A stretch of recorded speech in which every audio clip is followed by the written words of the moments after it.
Moreno Verabeno. Hello, Amos. How are you? I'm doing well. How are you? I am good. Wow, it's our second podcast, Everything Under the Sun. And today we have a very interesting topic. Yes. What's better, living in a bigger or smaller Jewish community? It's a very interesting topic because it's relevant in many communities around the world, especially outside of Israel. And specifically, we're talking about communities in the diaspora. Although maybe we'll touch a little bit on smaller communities in Israel, but that's a different conversation.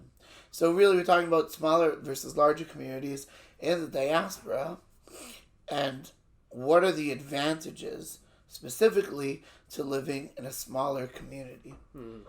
I guess what we want to get out of the way is, as one time I had the privilege of taking Rabbi Lord Jonathan Sachs for a ride from the airport to his hotel when he was in Wellington.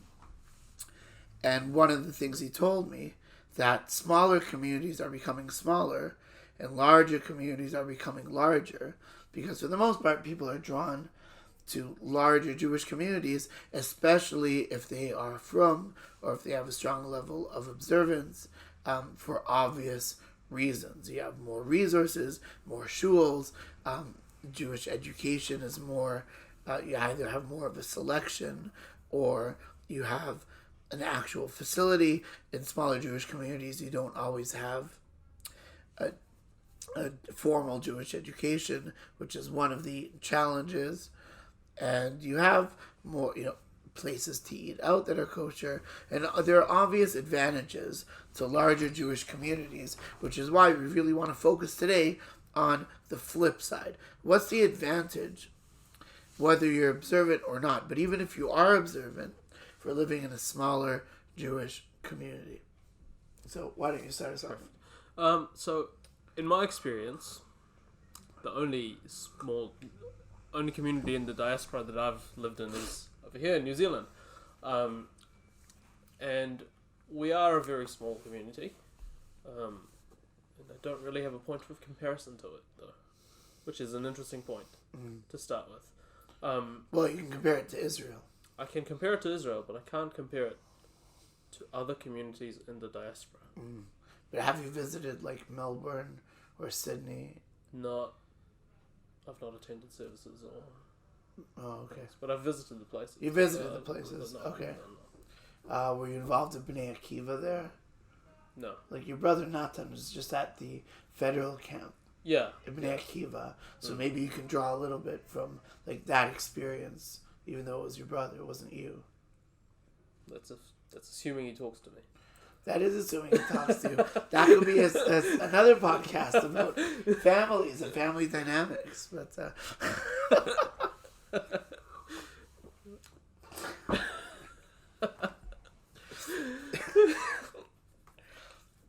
you see, I was not expecting to bring that up. Ladies and gentlemen, we do prepare for this, but I throw in curveballs every once in a while. So Amos, do you talk to your brother Nathan? Not about Fed Camp. Not about Fed Camp. Good answer. Yes, it has to do with cricket, maybe Minion, but not Fed Camp. Okay, fair enough. So, well, what's your impression, though, of living in a small Jewish community and even talking to people about what they like about being in a small community, even if you can't compare it to other ones, like just objectively? I think in a small community, you're almost forced to... I wouldn't say forced. Forced is not the correct word, but you're almost obliged to be involved. Because otherwise, there is no community without involvement. Having said that, that doesn't mean that everyone wants to or has to be involved. Personally, I've been involved. You know that I've been involved. Yeah, very much so. I mean, think about your specific case of me approaching you, slightly twisting your arm, but also helping you in being chazan for Shacharit Rosh Hashanah and Yom Kippur. Yeah. I mean, first of all, you did a great job. Despite Yes. what you may have self critiques about it, and I know you're a little It's an bit of a episode for another perfectionist. day. That is another topic, but you really did a great job. And by the way, you also got like women, giving you like shidduch offers afterwards. As the eligible bachelor. So I mean, you did a really really good job. But if let's say we were in Manchester, or Yeah. London, or Johannesburg, or Toronto, other larger Jewish communities, albeit there are smaller congregations, which I'll get into, in larger communities. But for the most part, in high holidays, for sure, they'd have like set chazanim. Yeah.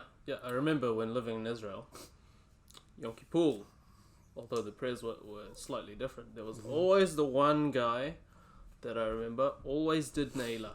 Always. That's He was right. the only one that did chazanut for Neila. That's right. And it's really open less to community involvement and leadership roles. People can join. You can work your way up. And by meritocracy, or if someone like retires from this world, you can then, get to a point where you fill that role. But usually there are, people who are going to be ahead of you, and things are set. And usually you're much more of a passenger in a large Jewish community as opposed to being in a smaller one where you can be a leader. Part of the reason that, that you got to be Chazan is because, Tig wasn't here. Tig would have been the Chazan with me.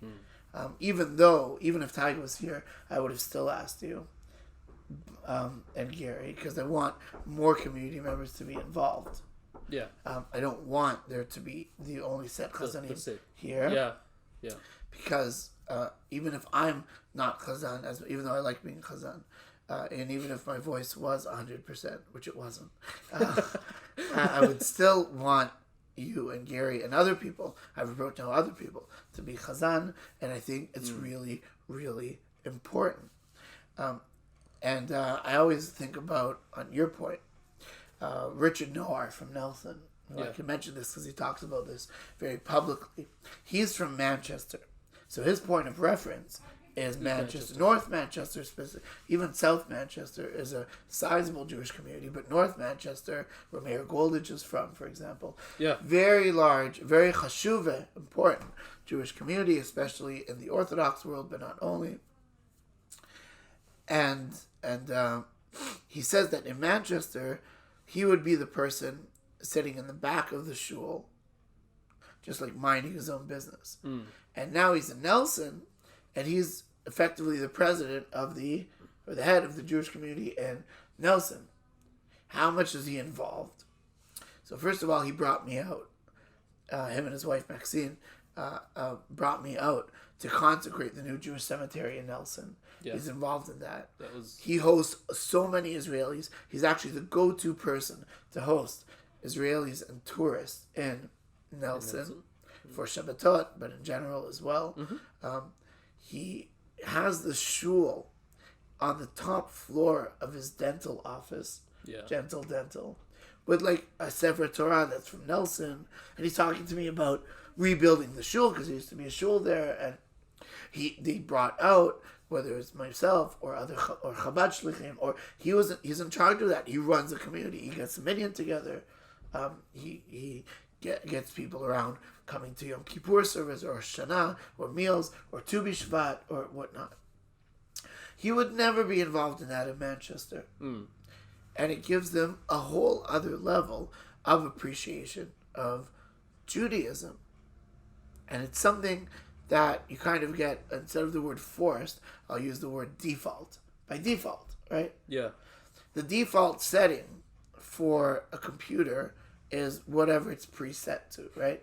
You could then doctor it up and include more settings. But basically, a bit like the microphones today. That's right. So if you're like the Jewish person who knows Hebrew, by default, you're going to be asked to lead services. Yes. Even if you're not trained to be Chazan, if you ever thought you were going to be Chazan, and Chazanut is just one of the examples. Think about all the different things Jews are going to be involved in small communities. I always go to the shechita.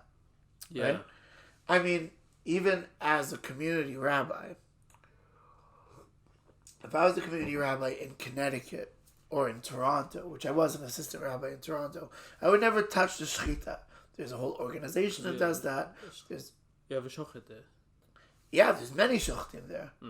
Like in Melbourne, there's 3 teams of shachtim just in Melbourne and Sydney, right? They have Melbourne specifically.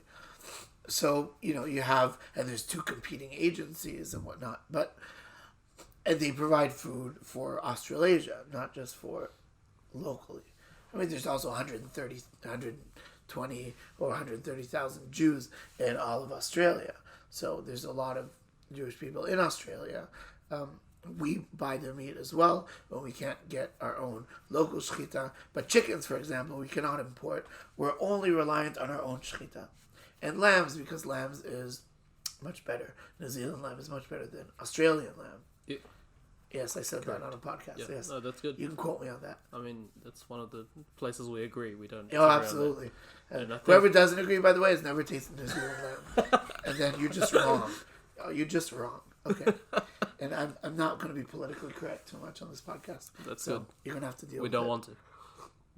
That's correct. Necessarily. This is not a drosha. This is my podcast with Amos. So don't have to worry about that. You don't like it? Tough. So we do the shechita. Now, what does it mean we do the shechita? I mean, we are reliant on the shochet from Melbourne until myself or Rabbi Friedler learns shechita, which we do plan to do one of these days. But there were many rabbis, in fact, in Wellington, were shochtim, including Rabbi Dovrat, including Rabbi Mizrahi, Rabbi Elima. Yes. They actually did shechita, some only for chickens, but still, it was what they did, something that I will, please God, learn one day. It's in my plans. Amen. Amen. Especially during COVID when we can't bring Avramel, because he'd have to quarantine for 2 weeks and he won't do that. Yeah, that won't be fun. So that's the obvious disadvantage of living in a small community. You have somebody like Avramel. We're still reliant on a larger Jewish community to be the shochet. But when it comes to community involvement, I'm involved intimately in even the business plan of the shechita, never mind the actual hashgacha of it. And like Rabbi Friedler and I have these conversations. He's a rabbi in Auckland, for those who don't know. And we would never deal with this if we were in a larger Jewish community, because it would be outsourced to a shechita agency, and rabbis, that would be their full-time job. Yeah.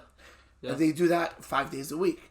They're only involved in shechita. Maybe they give classes here and there, but you won't have a community rabbi who deals with shechita. And it takes up a lot of our time. Like that week, we put in easy 80 to 100 hours of work that week with the salting and the packaging and the dissemination of it and the schlepping of it and coordinating the people, getting enough people to do the packaging and the pricing. And we deal with all of that here. Yeah.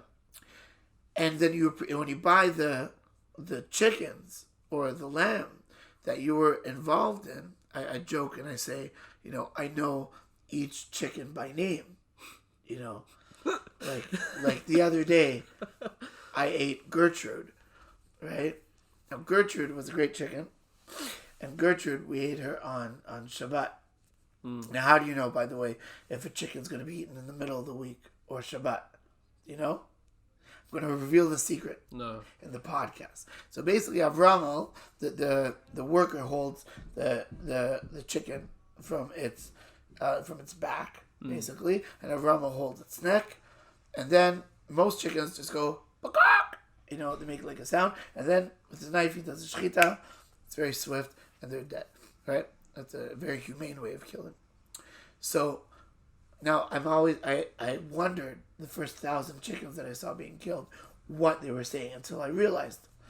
Avramel telepathically asked them, weekday or Shabbos, and they go, and whenever they answer, that's what it is. So Gertrude ate her on Shabbos because she said Shabbos.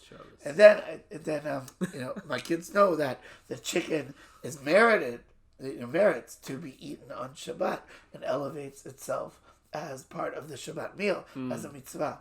Yeah, there's the old joke about the chicken and the turkey on complaining about Thanksgiving, and the turkey saying, "Oh, I'm gonna lose all my friends, and Right. Thanksgiving's coming up."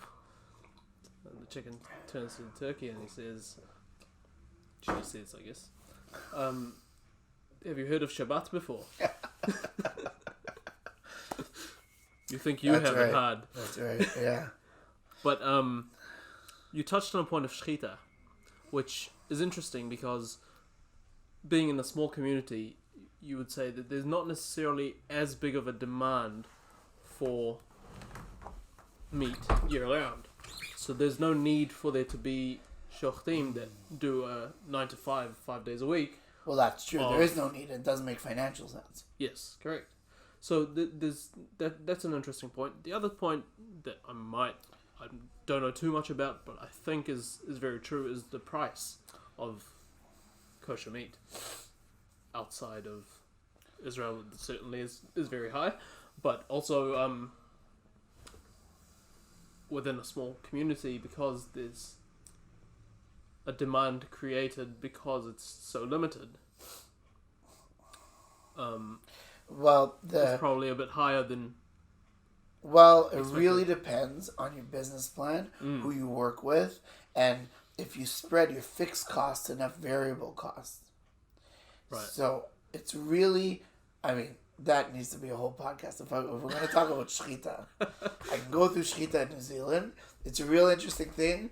It is my favorite topic to speak about. I can do that before February, before the. Yeah, please God, if it's in February. Yeah. Please God. So, but basically it's like this. Like, for example, I'll give you an example of that, just of the finances of it, right? Yeah. For a lamb, it doesn't make too much of a difference because a lamb you pay like $10 a kilo, and you have to sell the back half, so you sell for about $6 a kilo.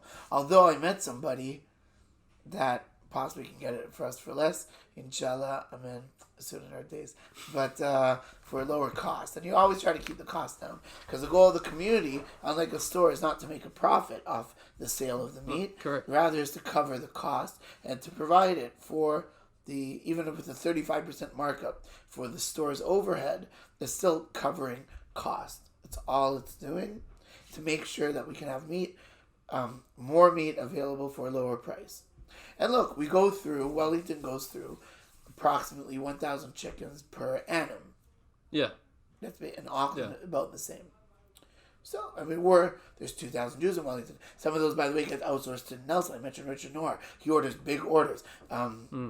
There's a guy now from Auckland who became a member of ours to get the 20% discount of members on our meat, because there's a benefactor. I can't say his name online. I know who it is, but great benefactor in New Zealand, Jewish guy who actually subsidizes both communities for the members 20% discount on buying meat. It's any meat, by the way, even if it's Australian meat, to keep the shechita going. And he's a big, big advocate of shechita. But for example, when we brought out Avramo, you pay for the plane, pay for his cost, right? Yeah. You pay hotels, all these travel, transport, all these things are fixed costs. We used to kill like 800 to 1,200 birds each time, and then you put the fixed cost into the price of the birds, and it is pretty high. Pretty high. Yeah. Recently, because of a lot of things I won't get into, because it's not our topic today, we've been doing 2,000 chickens each time, 2016 to be precise.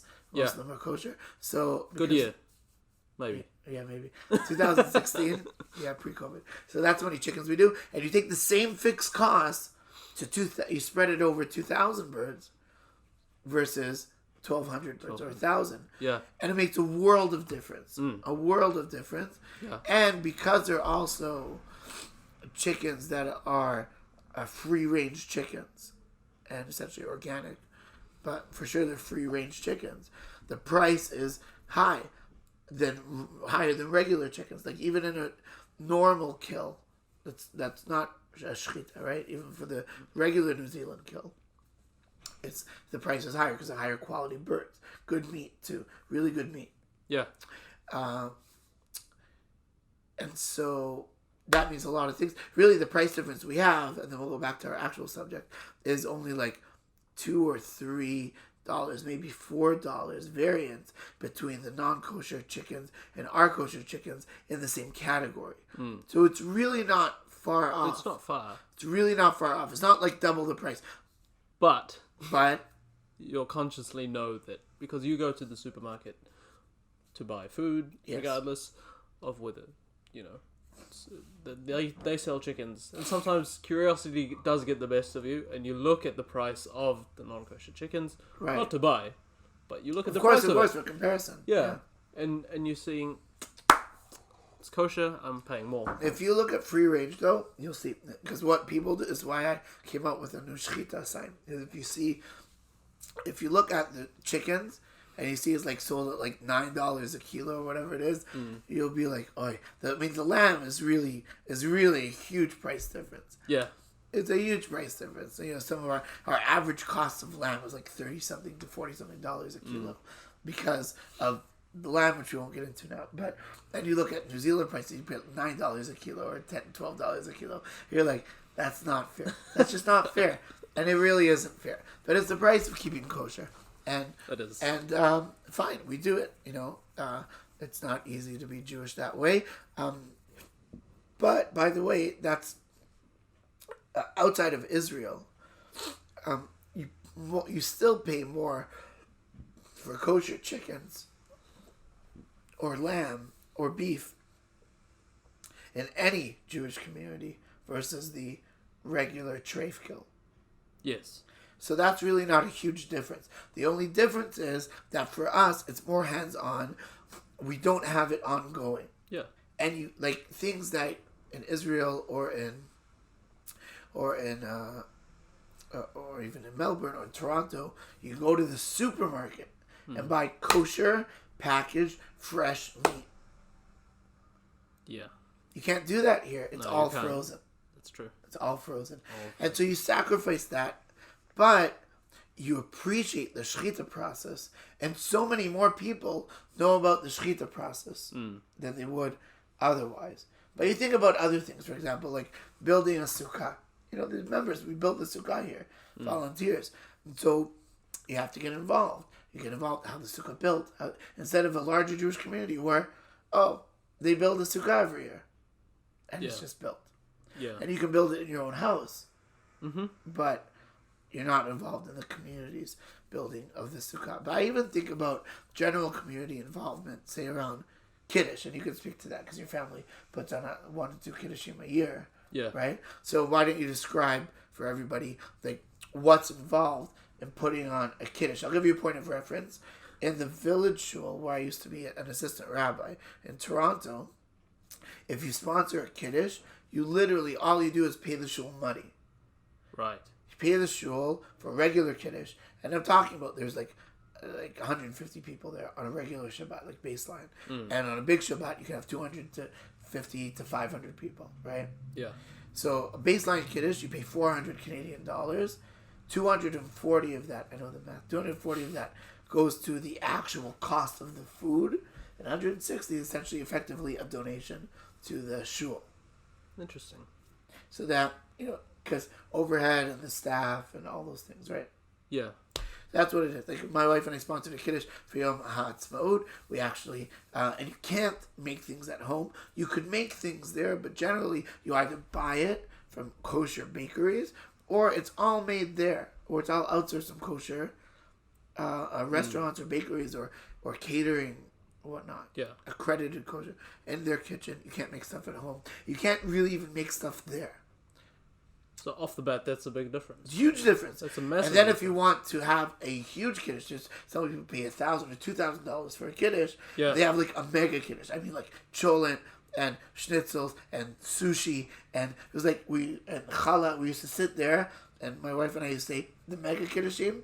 It's like unbelievable food. There's so much food. So it Yeah. basically said this is lunch, and you're like stuffed and there's leftovers. Yeah, yeah. It's unbelievable. Yeah, that reminds me of Nathan's bar mitzvah. Yeah. Where we had food for like 3 weeks after.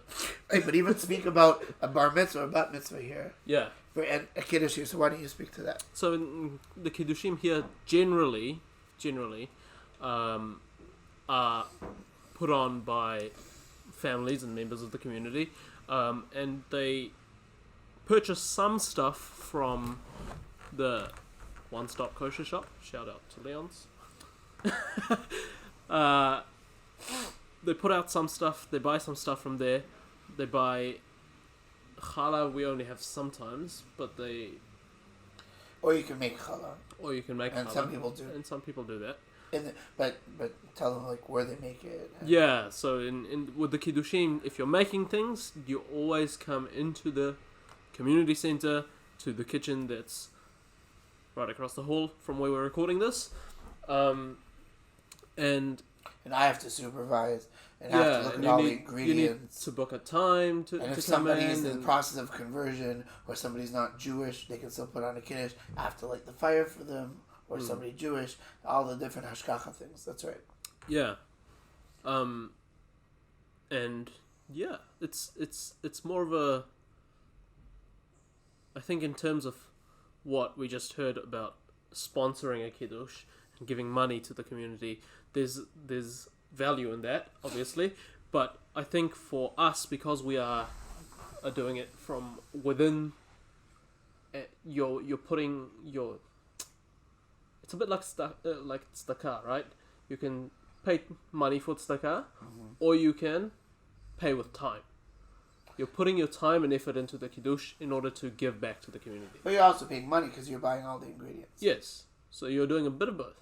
Right. But you're not giving a donation. The point is that people here make the kiddush from scratch. And every kiddush is different. For example, in the village shul, as a point of reference, or other shuls. In Vancouver, I was at, like, you have set food.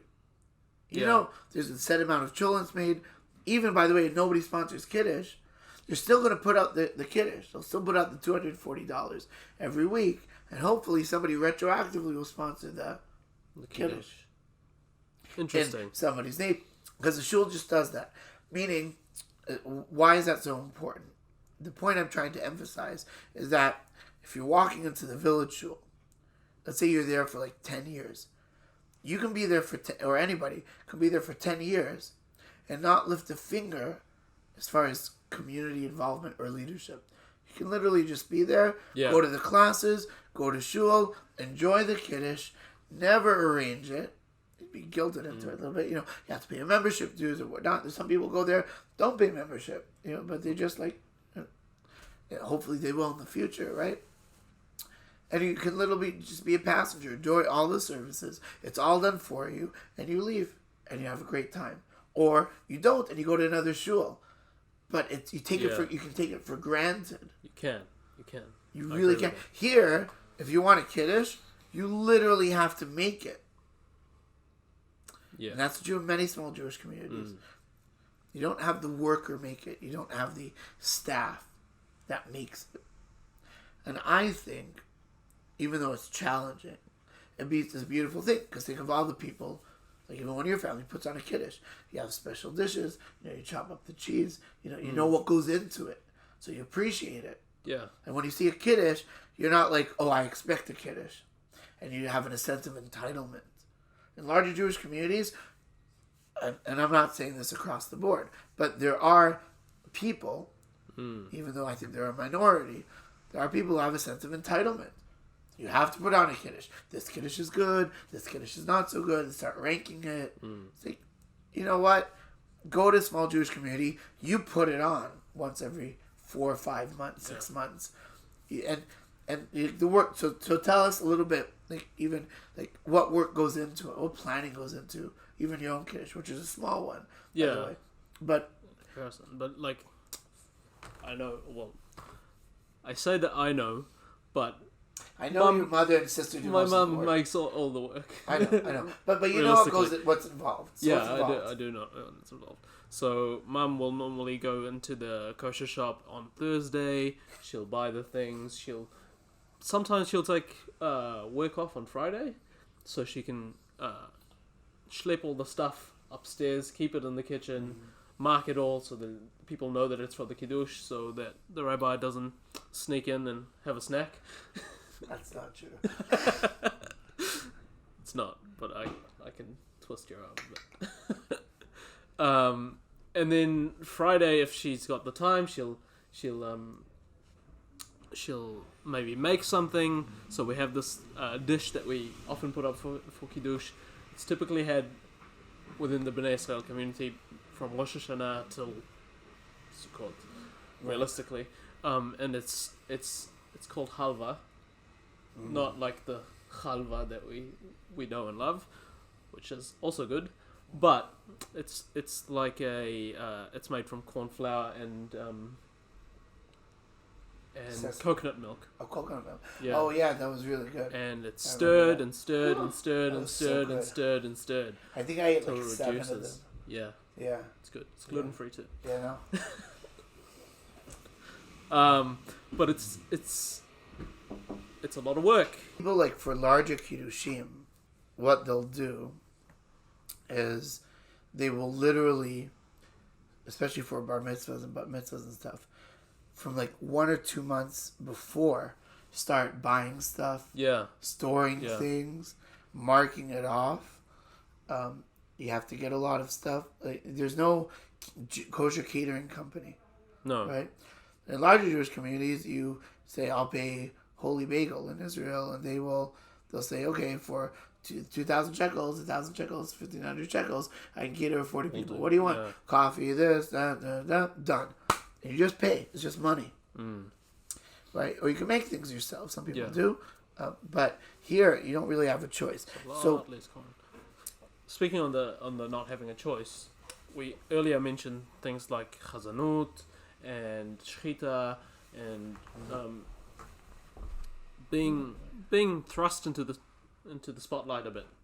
So in terms of that, I think there's a parallel to be drawn here to leadership in the Torah, where sometimes in the Torah, the leader doesn't necessarily want to be the leader, but they're sort of thrust into that. So there's a bit of a parallel there in the Oh, I sense see. of living in the diaspora and being forced to go into that role of leadership without necessarily wanting to.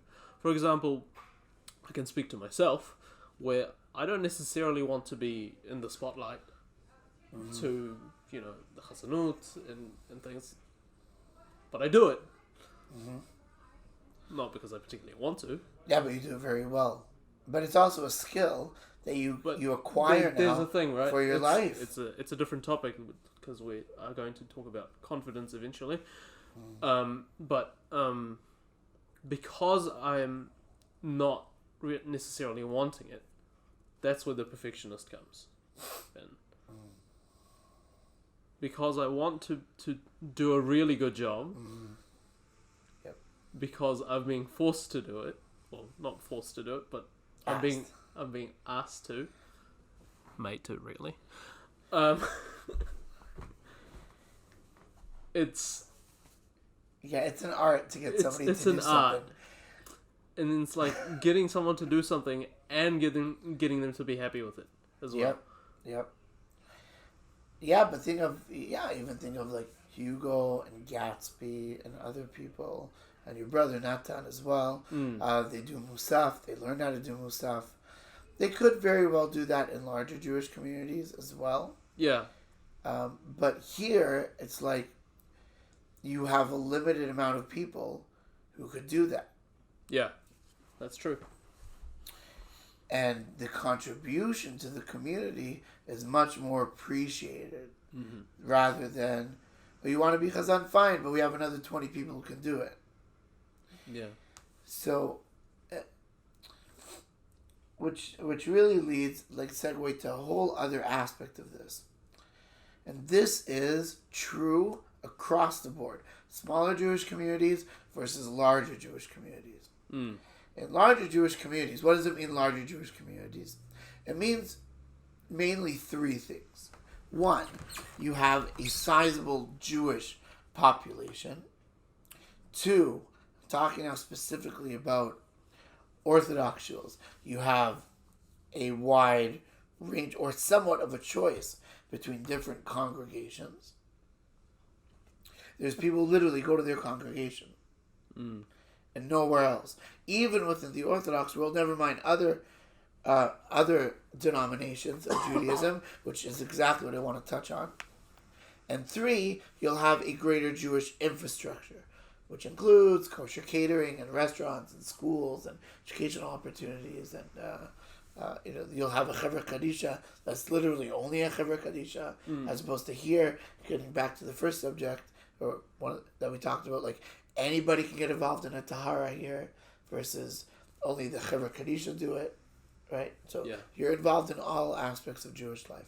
But what I wanted to touch upon here is the unity, almost, you can call it forced, or you can call it by default, but the unity that you essentially have to create, in a smaller Jewish community, and the diversity that you have dafka in a smaller Jewish community that you won't have in larger Jewish communities. Let's take it to the extreme. Let's say, and this is what I observed in my first 4 weeks here on the job, and I've been here now for 2 years, based on the Jewish, Gregorian calendar. I think just after the Parshat Noach is my first one. So based in October 9th I landed, so I've been here for 2 years. Yeah. Already. Thank God, Baruch Hashem. And I remember the first 4 weeks I was living in Tekoa, beforehand in Jerusalem, really involved in the Jewish scene in Jerusalem and all the different communities there. And I looked around the room, around the shul, at the 50, 60, 100 people that came every Shabbat. And I said, let's say there's 60 people there. Where would they go to shul if they were in Jerusalem?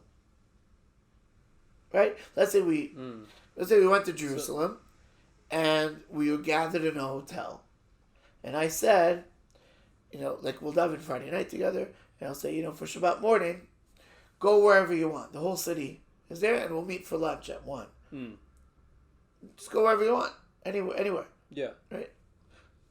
So I think between 60 people, they'd go, even 60 families, even, let's say, they'd go to at least 20 different shuls. And there's hundreds in Jerusalem, right? Yeah, there's. But I mean, so many. Like, what do I mean? Even, first, some would go to, let's say we were in New York, right? They'd go possibly to 30 different shuls. Because there's Reform, there's Conservative, there's different types of Reform, with structures, there's cultural ones. There's ones like Park Avenue Synagogue, which is more chic, but it is a mixed egalitarian service. There are Orthodox shuls that are egalitarian, Orthodox shuls that are modern Zionist, Orthodox shuls that are like a YU perspective. You have Haredi shuls, you have Hasidic shuls, you have different types of Hasidic shuls, you have your Chabad shuls, you have the Chabad shul that doesn't talk to the other Chabad shul. You have all these different. And you have the one that's more Litvak, the one that's more modern Zionist, the one that's not Zionist but modern Orthodox, the one that is Haredi and Litvash, the one is a Yekiminian. There's no end to it, right? Yeah, well, if you even take the same approach, apply to us over here in Wellington, right? I would not be going to the same shul as you, correct? Most likely. Yeah, I'd come to your shul for a cultural experience for the Bnei Israel. Exactly. But my regular but shul your would regular be something shul will else. will not be the same. Correct. In fact, chances are, if we are probably both never in Israel, meet. we never meet. We never meet. Yeah. Well, we'd meet in the army, or if we work together. Exactly. But we don't work together. Well, other than yeah, that. and then you have the shuls in Jerusalem that are Anglo shuls. The shuls that are British shuls, but not American shuls. These are. I'm telling you about like actual shuls that I know. Yeah. Shuls that rent buildings. Shuls that shuls that operate out of gyms. Shuls out of people's homes. Shuls that actually have a community, that have a Rav. The Algerian Sephardi shul. Yeah. You have on one block in Amatia Street. Amatia Street is basically like Hopper Street here in Wellington. That's the size of it. Very small side road. Yeah. There's 7 shuls on that side. 7 shuls. Yeah. There's a Hasidic, there's a Litvak, there's an Algerian shul, there's a Ramban of Ben Elah, which is a very sizable shul. There's a Sephardi, regular run-of-the-mill kind of North African Sephardi / Moroccan Sephardi there. And there's the the Chabad shul in the back. Yeah. But Seven shul. if you were to There's summarize- one building that has 3 shuls. One shul on each floor. Yeah, if you were to summarize Israel in one street in terms of Jewish life, that would probably be it. Yeah. And that's only Orthodox shuls. Yeah, There's exactly. Reform, there's Conservative there, there's a lot of different... There's Orthodox that have women being Chazanim, the Orthodox that don't. There's a Trichitza, there's all these different flavors. There's various levels of egalitarianism within Dati shuls. And you can choose your niche. The point is that it's very niche. Yes. And in Israel, or New York, or Toronto, or London, or Melbourne, or you keep going, all those communities, what ends up happening is that you stay within your niche. And you don't know the other types of Jews in your city. Whereas a small Jewish community, all the different types of Jews come together in Wellington, at least one of 2 Jewish communities or Yeah. congregations. Yeah. There's for Temple example- Sinai, which is progressive, and there's us, which is Orthodox.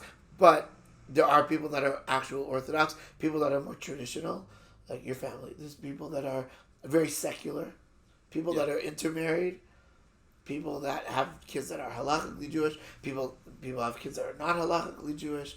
There's people that have same-sex marriages, people have heterosexual marriages, people are not married, all these different people that are converts, people think that are converts, non-Jews that come for services to experience Judaism.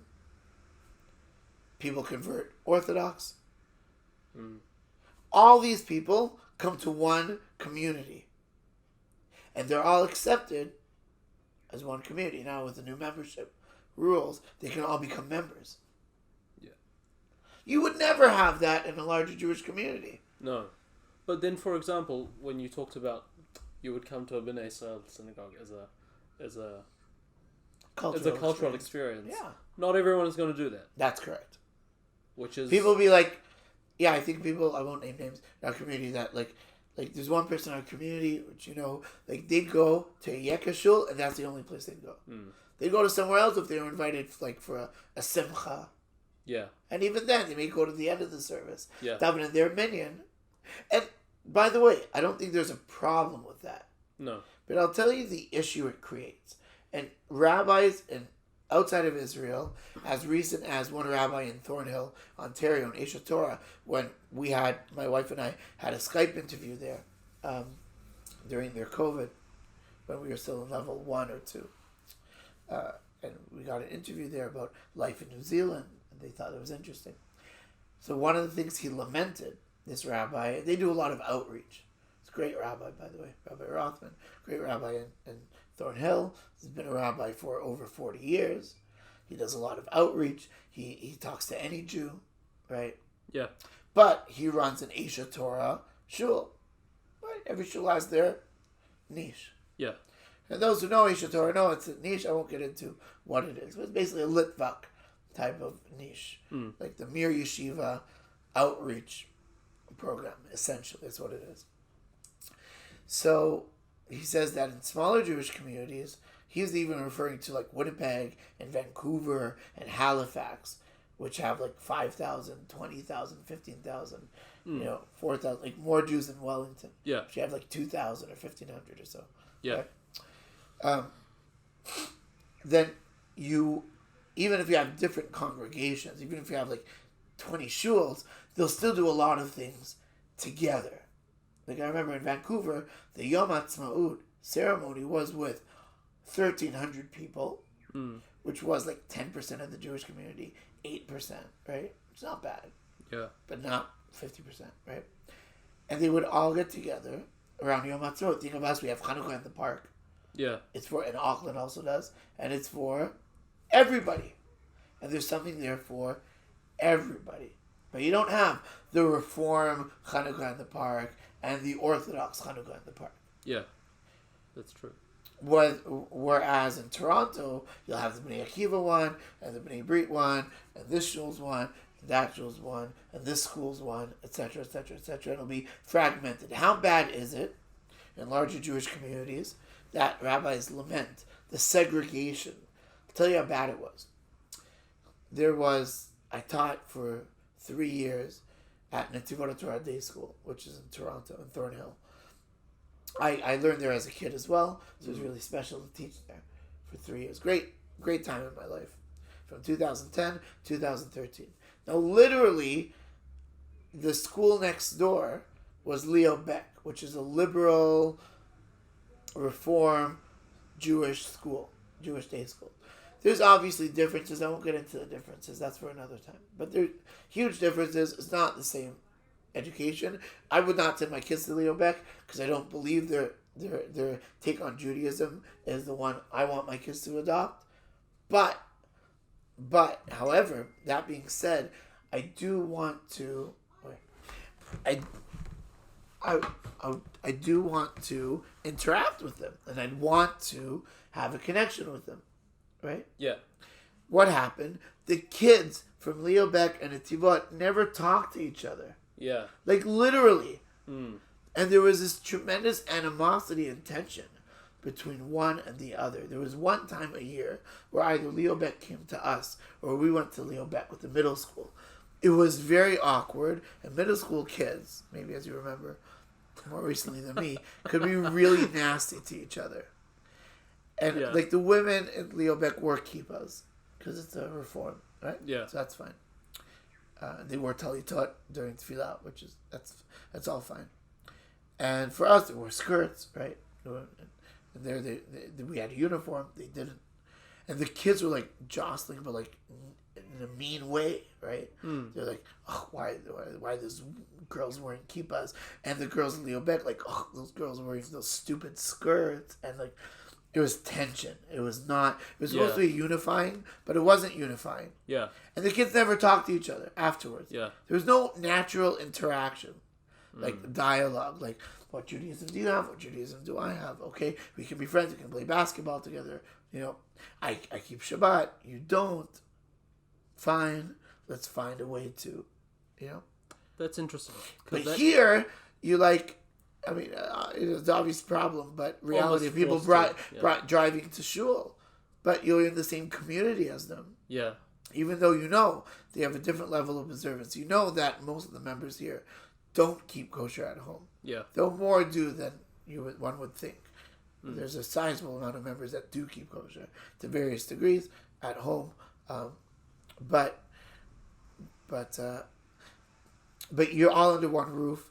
And you can all celebrate together, and you basically don't think that, oh, I'm only friends with the frum people, but I'm not going to be friends with the secular people or with the culturally Jewish people who come to the community. Mm-hmm. You don't have that. But in Toronto, you do have that, where you literally have no interaction with them if you want to. That's interesting because it almost touches on culture in the sense of... I've been dealing with this myself, in to a degree. Right. And I don't really talk about this much, but I'm going to talk about it publicly, obviously. Because it's our podcast. Yeah, it is. We talk about whatever we want. But it's whatever comes to mind, right? Yep. So, for me, having the Bnei Israel background from my family, and being old enough to remember how things were done in the Bnei Israel synagogue in Israel, because I've been to India, but I was like 2 years old, so I'm not going to count that. Right. But having come here to New Zealand, where the style of reading the Torah, for example, is the Ashkenazi style, well, kind of, and learning the Tamim is like an Ashkenazi style, and you're doing the Tefillah Ashkenazi style, and Yom Kippur is the Piyutim are done in the Nosech Anglia style, and for me there's a bit of a question in my mind about where does my Judaism lie culturally, because it's almost like I'm neither here nor there. Yeah, I didn't even touch on that. Maybe a little bit I did. But yeah, there's a huge... In smaller Jewish communities, you have Sephardi, versus Ashkenazi, different types of Sephardi. Ibn Israel is obviously not the same as Moroccan, it's not the same as Libyan, not the same as Algerian. Yemenite for sure is a whole different style of tefillah for sure, and of halacha as well for the most part. Yeah, and here you all are, everyone's binded to whatever framework of Judaism the community has adopted. And the Nosach. Which is interesting because Yes. That's a how challenge. I practice at home Right. is very different to how I would say go to shul and practice. Right. In the sense of chagim, Right. for example. Like we just talked about food, about having halva as a dish for Rosh Hashanah right the way through Tishrei, where it's not a thing. I mean, we still have apple and honey cake, which is delicious, but that's a side point. Yeah, but the Nosach is interesting. It's a bit of a identity crisis, I guess. It is, because in a larger, that's the advantage of a larger Jewish community, you can find your niche. Depending on the type of Jewish community, but even in Toronto, there's a Sephardi center, and it's a Sephardi shul. And I think I've gone there to daven a couple times, so I like it. But it's not my go-to shul. But if you're a Sephardi, you don't have to bow down kivyachol to the Ashkenazi shuls, because that's all you have. When you come to Wellington, it's Minhag Anglia, because of the affiliate to the London Beit Din, classically, and the fact that we're a Commonwealth country and all that. So you're not Minhag Anglia, right?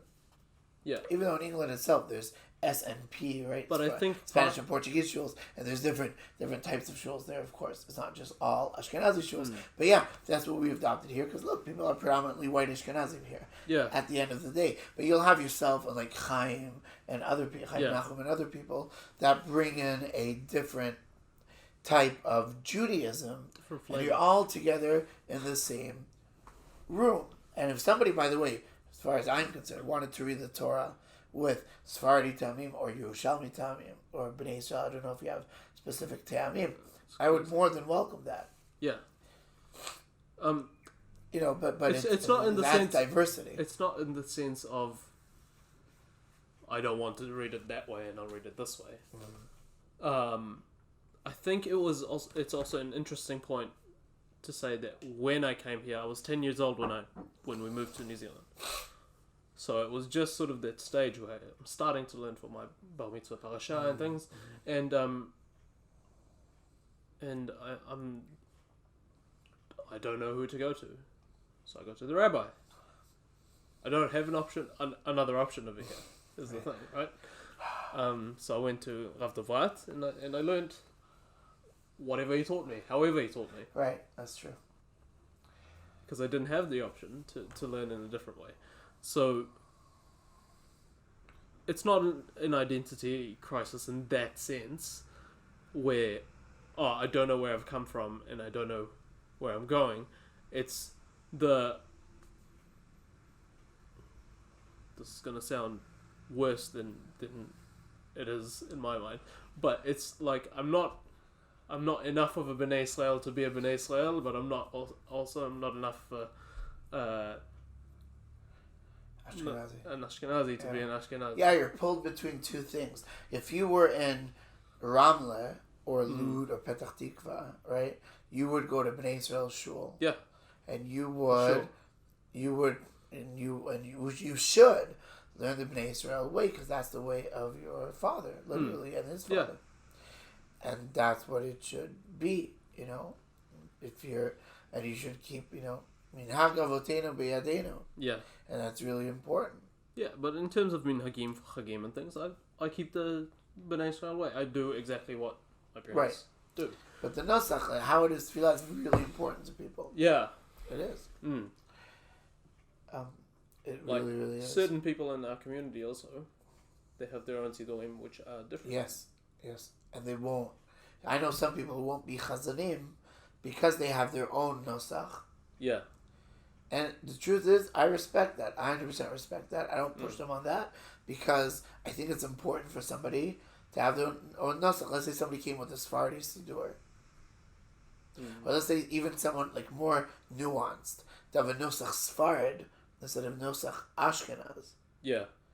So when you're chazan, you actually have to daven the nusach of the community.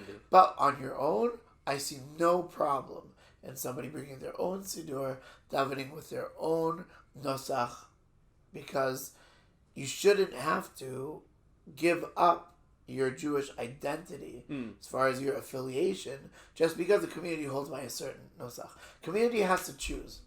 Yeah. Or a community could choose whatever the chazan does. But you need a very different community to do that. It seems a bit sketchy, that one. It's for a community that's very knowledgeable and usually doesn't have a rabbi to lead them. And they just have like their community. That's a different type of community. It's an interesting community model, like a rabbi-less community. That's which is You'd very be out of interesting. his dough. Here, yeah, but I definitely advocate for that, where you have like especially in Israel, or in Toronto, you just have people coming together, and they're all knowledgeable, and people could read and lead services and all that. You're just coming together for tefillah, and why do you need a rabbi for that to sustain and pay all that money?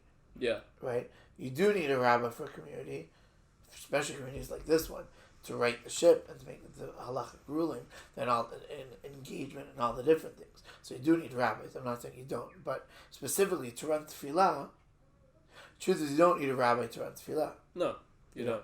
Here you do, because not many people, virtually nobody knows how to learn the whole Torah aside from me. That's why in 2 years I've never taken a Shabbat off. Except for Shabbat Bereshit, when I like. No, but I don't take it off. But it's true, I could. But I actually haven't taken a Shabbat off. The only time, by the way, I did take a Shabbat off is when we were in level 4 and I literally couldn't come into the shul. So because of COVID.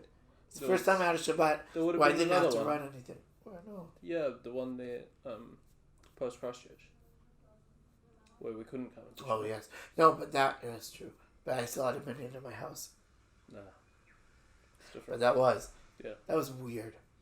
That was weird, but... That's a different topic. Different topic. So, the whole concept of unity, a lot of people preach unity. We should all be unified together. We should all be together, all Jews, blah, blah, blah, blah, blah. In reality, it does not happen in larger communities. Yeah. The people that are like-minded to you. Yeah. Not necessarily you as Amos, but anybody, right? Even me. I'd be in circles of people that are like-minded. There's some people that are more outreach-oriented, but still, you have different communities, and they all compete with each other, even within Orthodoxy. And you wouldn't step foot into a reformer or conservative shul if you're Orthodox, unless you're invited to a simcha or things like that. And even some people that wouldn't. People don't. Some people don't. Yeah. Some people like us, or like I wouldn't. Yeah. I'm not, I would go in, personally, but I know people who don't. I know people. The example of Ben Shapiro going to Dave Rubin's wedding. Yeah. Exactly the same. Yeah. Yeah, and I'm not talking about going to interfaith weddings. No, but that's different. That's different. But yeah, if you go to a Reform shul for a wedding, conservative shul, I personally wouldn't have a problem with it. Obviously, if somebody wanted me to run a wedding, I did that once in a conservative shul. But that's because I ran it, and it was my sister who got married, and the shul was the same shul that my grandfather was a chazan at for like 25 years. But the rabbi gave me carte blanche to run it however I wanted to. Because that was my grandfather. Yeah. So that was a great wedding. But yeah, you don't really have that. And you have a tremendous amount of segregation. In smaller communities, you have unity. You can really work on and even here, there's the Temple Sinai, there's WJCC, there's history there, there's a lot of people that will come to both. Yeah. There are members of both, and there are also people that don't want to go one or the other. Yeah. I don't know about the other, but for sure one way. At least one way. At least one way. Yeah. But that is actually a minority of people. Yeah. Like I recently invited a lot of South Africans to the sukkah. I invited the chair and the former chair of the Smith brothers, right, and their sister Candace to the sukkah. They all came. They had no issue, and I had no issue I had no issue with where they're from or their affiliation or that they represent the other congregation.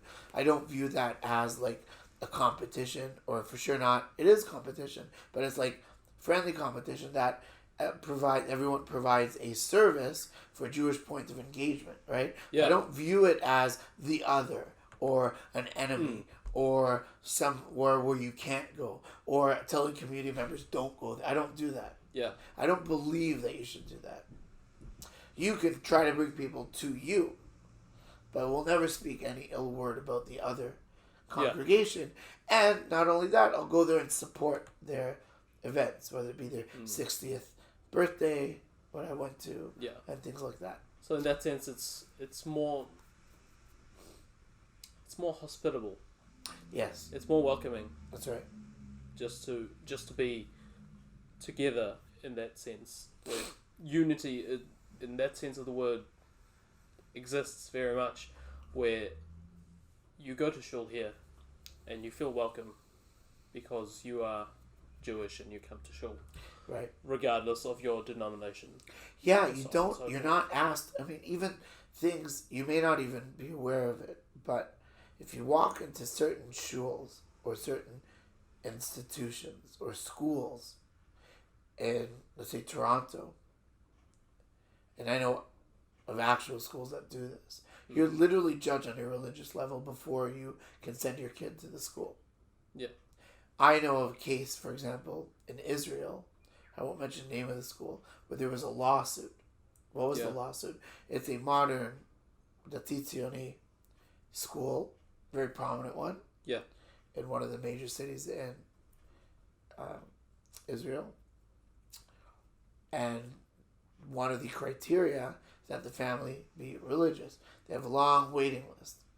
It's a semi-private school. I mean, it's like it's an integrated school here. It's like it's partly government funded, partly the parents, because of the enrichment and whatnot. And this mother wore pants, and she's she keeps Shabbat, kashrut, all that, but she wears pants. I won't get into, by the way, if I agree or don't agree with that. That's irrelevant. But that's what she does. Their criteria was, if you don't wear pants, we don't know what you are. And at home, if you're really observant or not, if you bend the rules, in other words. So we're not going to accept your kid. They did not accept the kid. And she filed a lawsuit against them. And she won. Probably rightfully so.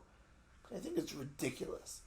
But like, for that criteria, regardless of what I think about pants for women, which is really complicated, by the way, I don't think it's clear cut. But regardless of, even if you think that women should only wear skirts that are modest, right?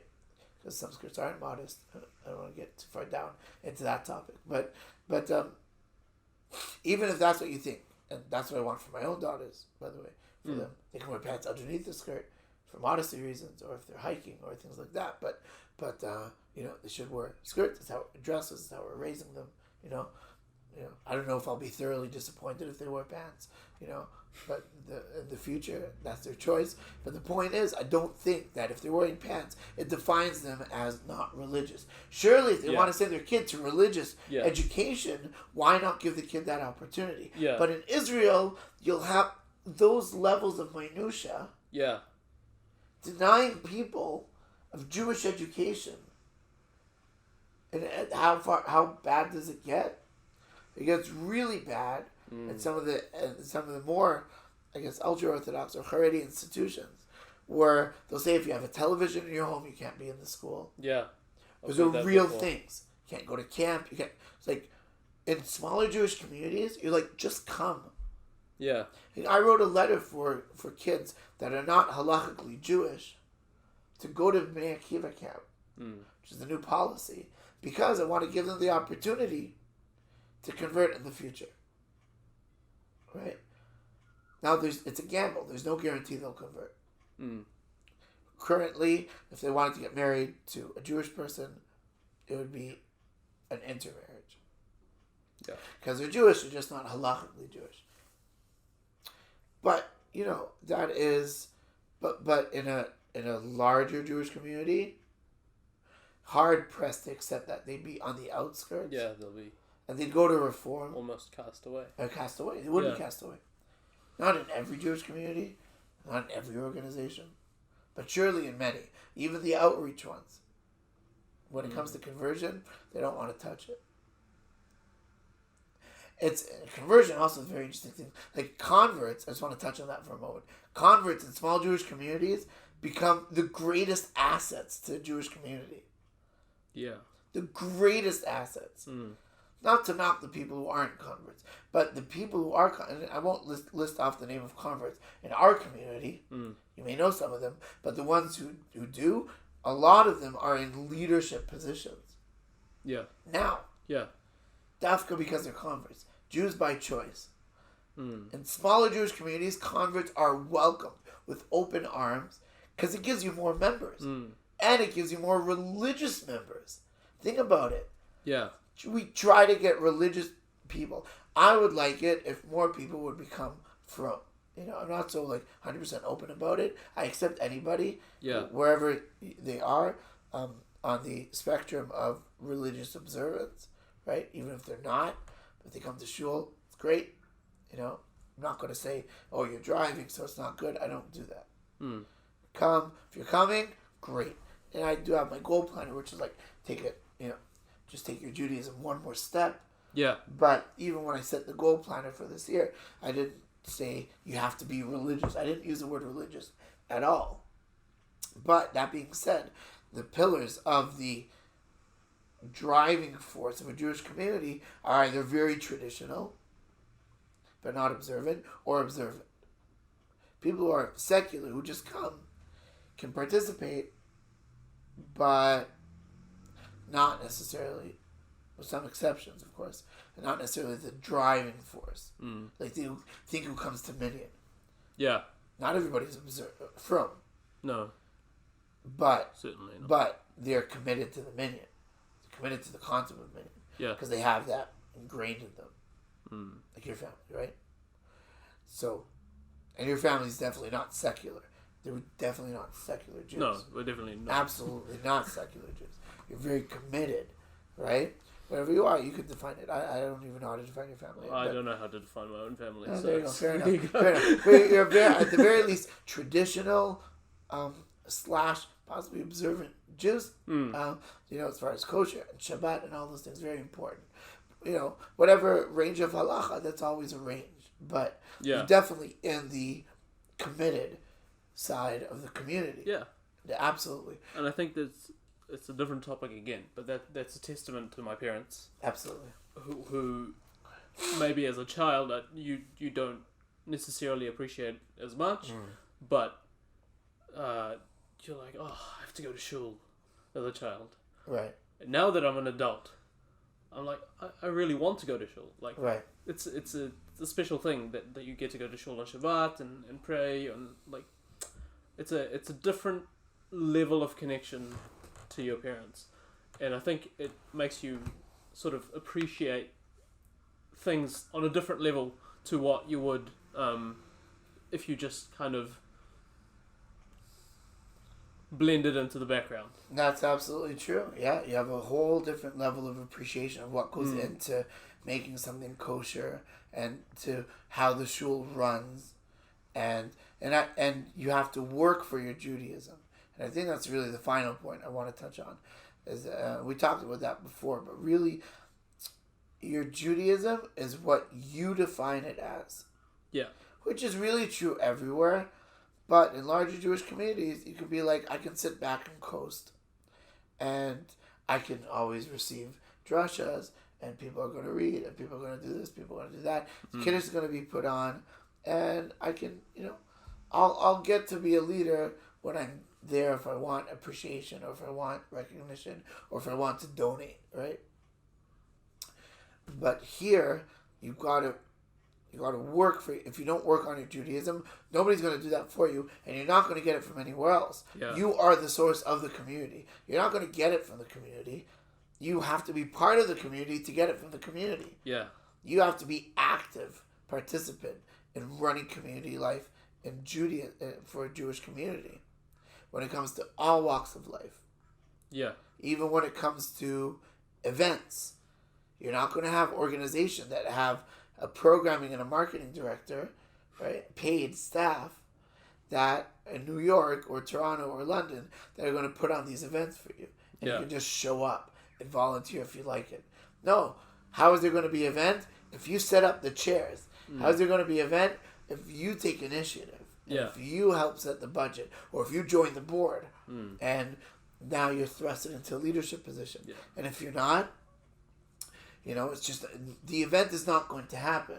It won't always happen because the rabbi wants it. No, it's got to be community led. And that's really one of the things that my wife and I are trying to encourage community members to take initiative, not just in terms of services, but also in terms of events, initiatives, and podcasts. Things. And podcasts. Like this one. See? Very good. Yeah, absolutely. It's interesting because I remember when I started coming to the Monday morning shiur, or the shiur after the minyan on Monday morning that we have on the Talmud, Rabbi Mizrahi mentioned that because I used to get the table out and I used to take all the chairs and set them up. Right. And he said that it's the enablers of those things that do the minor things as minor as shifting chairs to a table so that people can learn that are not the driving force, but they are the ones that do the most for the learning, even though that they don't necessarily, might not contribute to the learning a lot. Right. Itself. Absolutely. Yeah, it's called shimush. Shimush Talmidei Chachamim Shamesh. Yeah, and that's why, for example, Yehoshua in the Tanakh, why did he succeed Moshe? Because the Midrash says he set up the safsalim, right, the benches, for Moshe's classes. Yeah. That's all. He dealt with the logistics. But it also means he was close to Moshe. Yeah. But he also had buy-in to the process. You have buy-in to your Judaism because you actively engage it and you actively work on it. Yeah. Whereas in larger Jewish communities, you still have intermarriage rates that are very high. Yeah. In larger Jewish communities. Yeah, you do. It's not like, larger Jewish communities, maybe outside of Israel, I should say, right? Intermarriage rates are low because you have so many Jews to choose from. Yeah, we also have a lot of non-Jews to choose from. Yeah. And if you don't buy into your Judaism, there's 80,000 Jews in Denver, Colorado. Yeah. And there's 80% intermarriage rate. Wow. Yeah. That's very Toronto, there's 300,000, anywhere between 250,000, 300,000 Jews. What's the intermarriage rate? Guess. About the same? About 80? No. Far less. Well, I don't know. 40%. 40%. But still, that means 2 out of every 5 Jewish people marry non-Jewish people. Yeah. But you have also people, think of the people you have in Toronto. First of all, you have anybody worldwide today. But even the relatively close proximity, you have Montreal, you have New York, you have New Jersey, right? You have Connecticut, you have Halifax, you have Winnipeg, you have anybody in Canada, really, because Canadians travel around all of Canada. Yeah. There's over 330, possibly 350,000 Jews in all of Canada. Yeah, it's a big Jewish community in Canada. And there's 5.7 million Jews in the States. Yeah. And people from Canada travel to the States all the time, and it's like New Zealand, Australia, they can marry each other because it's relatively close. It's relative. But you have New Zealand, San Francisco may or may not, right? And still you have 40% intermarriage. There's no guarantee that if you're in a larger Jewish community, your Judaism, quote unquote, is safer. Yeah. I mean, there's high intermarriage rate in Wellington, and that's a different topic. Yeah. Though it is the disadvantage of living in a small Jewish community. Mm-hmm. But if you really have buy-in, then your kids will grow up wanting Judaism. Yeah. And not getting it either shoved down their throats or just because I went to this school, having to re-examine their identity. You have to establish your identity very early, very fast, and be very aggressive about it in a good way. About being Jewish. Aggressive is a very interesting word to use there, though. Yeah, but like you've got to attack it in a good way. You've got to be active, right? To use a cricket analogy, you have to you can't wait for the ball to come to you. No, you can't. You can't wait for the ball to come to you. Got to step into it. Got to step into that and hit the six, right? Yeah. We had to do one of those. Was that a good analogy? Yeah, that's good. Yeah, it's good, right? All right, it's really good. Don't wait for the ball to come to you. And if you're in Toronto, you're like waiting for the ball to come to you because I sent my kid to this school. And you know what happens? You have people that will completely throw off Judaism. Yeah. Right? I have relatives, I have siblings, or one of my siblings, that completely threw off Judaism. Yeah. Albeit he's now engaged to a Jewish girl. We're really happy about it. But,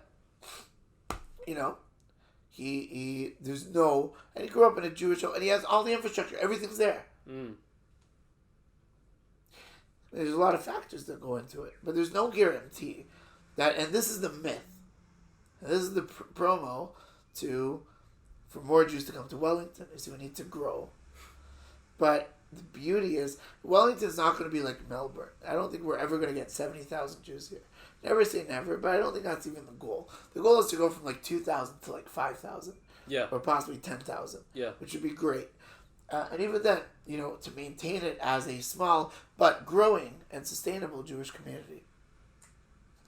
And there's a beauty to it that you define the Judaism here. You want Judaism to succeed, you have to do something about it. You have to attack it. You have to be aggressive about it. You go to the ball doesn't come to you. And that's really what it is.